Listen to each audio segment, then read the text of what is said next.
Assalamualaikum warahmatullahi wabarakatuh. Salam bahagia, salam sejahtera, salam putri Cempa. Perempuan itu harus cantik, cerdas, mandiri, proaktif, dan agamis. Kalau perempuan itu cantik, pasti semua orang melihatnya senang karena perempuan itu makhluk yang paling menarik. Kalau perempuan itu cerdas, berarti perempuan itu mampu menghadapi dinamika dunia dengan cara pandang yang berwawasan luas. Kalau perempuan itu mandiri, mereka bisa menghidupi dirinya sendiri, bisa bermanfaat, membantu suami, dan juga anak-anaknya merasa bangga ketika punya seorang ibu yang mandiri. Ketika perempuan itu proaktif, mereka menyambut kehidupan ini dengan selalu berinisiatif, tidak hanya menunggu, tetapi berinisiatif, selalu kreatif, selalu mampu mewujudkan sebuah karya-karya yang sangat produktif. Dan perempuan itu harus agamis. Karena ketika kita memahami aturan agama, maka perempuan bisa mendidik anak-anak menjadi anak-anak yang bertakwa kepada Tuhan Yang Maha Esa. Teman-teman, sahabat-sahabatku semuanya dimanapun berada, bahwa Indonesia ini luas, rakyatnya juga sangat heterogen. Indonesia ini budayanya juga tidak sama antara suku, masyarakat yang terdiri dari berbagai budaya. Menjadi incaran negara-negara sejak zaman dulu, diceritakan dalam sejarah bagaimana Belanda ini mengambil semua hasil rempah-rempah dari Indonesia dibawa ke luar negeri, kemudian kita dijajah selama berpuluh-puluh tahun, bahkan menurut cerita ada ratusan tahun. Setelah Belanda kemudian Jepang, setelah Jepang kemudian ada juga Portugal dan lain sebagainya. Tentu kita ingin negara ini maju, tapi maju yang berkedaulatan.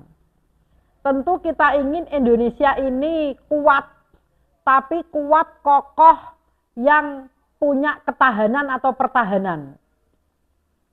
Dari sisi pasukan militernya maupun segala macam sarana prasarana yang membuat negara Indonesia ini kuat, tidak gampang dimasuki oleh lawan-lawan atau musuh-musuh yang ingin merongrong kedaulatan negara kita.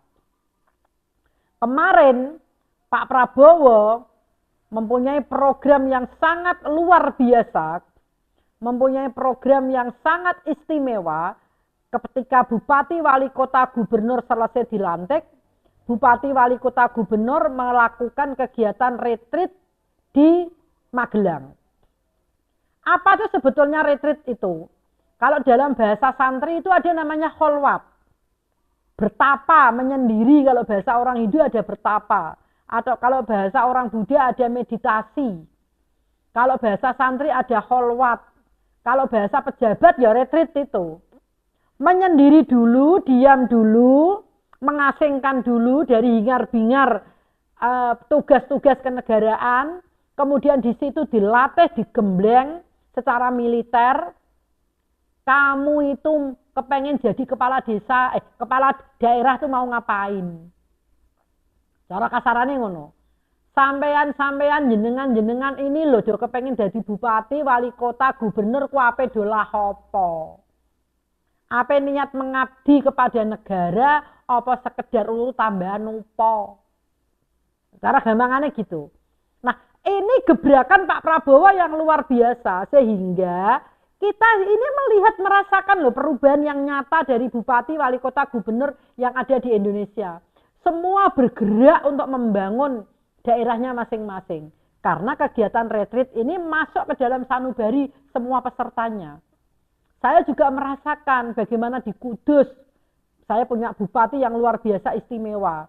Beliau melaksanakan kegiatan begitu dilantik langsung terjun bulan Ramadan ini menunjukkan keseriusannya membangun karakter masyarakat yang ada di Kabupaten Kudus. Hasil retreat ini dirasakan oleh bupati, wali kota, gubernur yang mengikuti. Wis carane ora pati wani macem-macem. Wis digembleng, disentuh nuraninya, disentuh hatinya.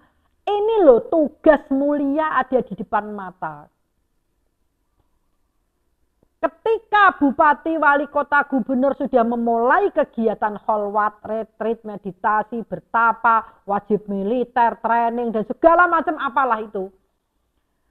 Mengapa Pak Prabowo tidak membuat aturan diteruskan kepada anak-anak yang sekolah formal?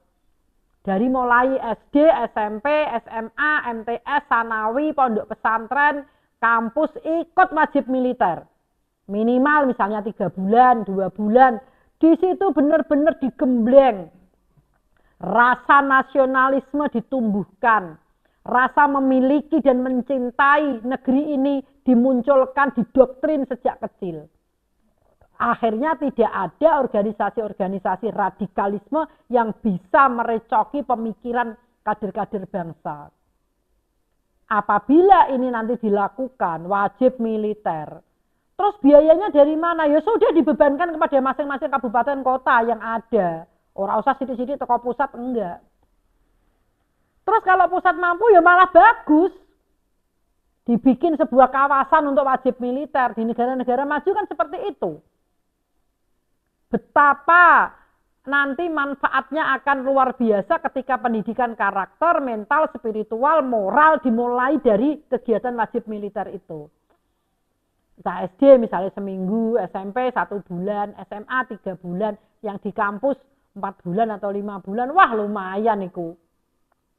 Di situ mereka digembleng untuk menumbuhkan cinta kepada bangsa dan negara. Dan akhirnya ketika Pak Prabowo menjadi Menteri Pertahanan, Menhankam kemarin itu, Pak Prabowo kan punya tuh program sekolah pertahanan. Ini nanti secara otomatis banyak peminatnya, banyak yang ingin mengabdi kepada bangsa dan negara. Bukan seperti sekarang misalnya kepengen jadi aparat, karena bayari larang, akhirnya menjadi aparat yang dipikir bagaimana cara mengembalikan modal. Bukan karena kesadaran untuk pengabdian kepada bangsa dan negara. Sekolah yang dibentuk oleh Pak Prabowo, ini memang sekolah yang benar-benar sekret, rahasia negara dijamin. Kita tidak boleh memamerkan kekuatan negara kita kepada negara lain. Harus benar-benar tangguh, kuat, kokoh, rapi dalam menyusun kekuatan untuk membentengi negeri ini dari kekuatan-kekuatan yang mengancam kedaulatan NKRI. Kalau kepengen semua sumber daya alam ini dikuasai, dikelola, dimanage untuk kesejahteraan bangsa dan negara, kita memang harus mempersiapkan SDM yang mumpuni, kita harus mempersiapkan pasukan yang kuat, kita harus mempersiapkan mindset masyarakat dan rakyat Indonesia yang benar-benar cinta kepada tanah air dan bangsa, tidak gampang diadu domba. Semua kita persiapkan. Lewat apa? Ya kegiatan retreat itu tadi. Kalau pejabatnya retreat, rakyatnya ya wajib militer. Santrine diwarai kholwat. Orang-orang beragama yang lain ada meditasi, ada puasa, ada tirakat. Monggo silahkan. Dan ini bisa dilakukan oleh Pak Prabowo loh. Pak Prabowo itu orang yang spiritualnya tinggi. Kalau saya melihat beliau ini instingnya, nalurinya dalam banget. Kenapa beliau sampai memilih Mas Gibran? Ya karena instingnya kuat. Seperti maju presiden itu beliau tahu kalau beliau mau kalah, makanya nggak pernah Pak Prabowo ngelek-ngelek lawan itu, nggak pernah. Ketika maju presiden itu, yang benar-benar kampanye saja Pak Prabowo selalu menjaga, nggak pernah ngelek-ngelek lawannya.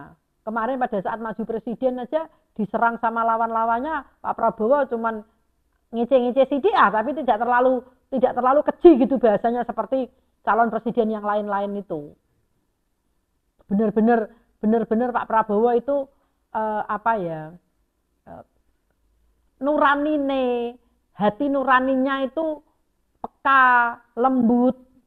Nah ini cocok untuk mengadakan wajib militer di semua lembaga pendidikan formal, semua rakyat didata harus ikut wajib militer. Kalau tidak ikut wajib militer nggak dapat KTP misalnya. Kalau tidak ada ijazah wajib militer nggak bisa cari pekerjaan misalnya. Itu kan nanti ada konsekuensi logis bahwa ini harus diikuti oleh semua warga negara Indonesia di bawah usia 18 tahun misalnya. Luar biasa. Dan sekolah pertahanan yang sudah dirintis oleh Pak Prabowo pasti nanti menjadi sekolah yang benar-benar berisi oleh kader-kader muda potensial yang niat mengabdi kepada bangsa dan negara. Salam bahagia, salam sejahtera, salam Putri Cempa, cantik, cerdas, mandiri, proaktif, dan agamis.